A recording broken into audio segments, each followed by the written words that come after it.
Tebi, prevečni carem, izabranoj carici neba i zemlje, uzvišenoj od svakoga stvorenja, koja si nekada došla u Lahinsku crkvu na molitvu,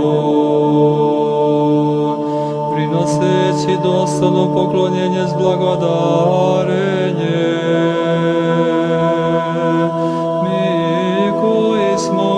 Sa verom i umilenjem pribegavamo po Tvoj sveti omofor, a Ti, imajući nepobedivu moć, oslobađi nas od svakih beda, da Ti kličemo. Raduj se, radosti naša, zakloni nas od svakoga zla, čestim svojim omofor.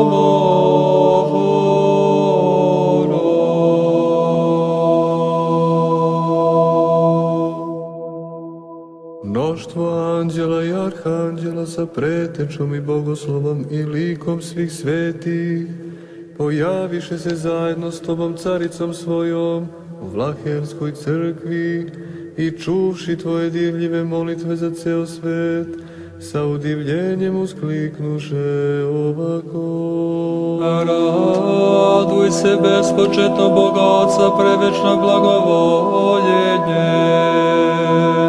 Raduj se bezvremenog Boga Sina, prečisto smestilište.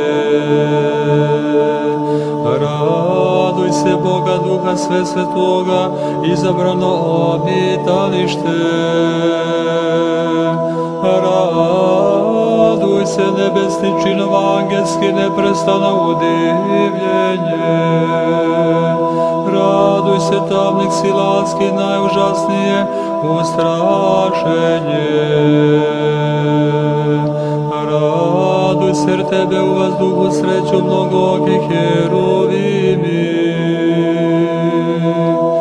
Raduj se, jer Tebi šestokrili serafimi uznose pohvalne pesme.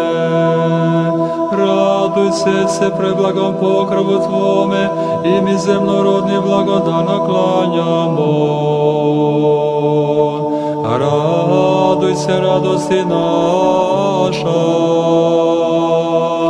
zakloni nas od svakoga zla, čestim svojim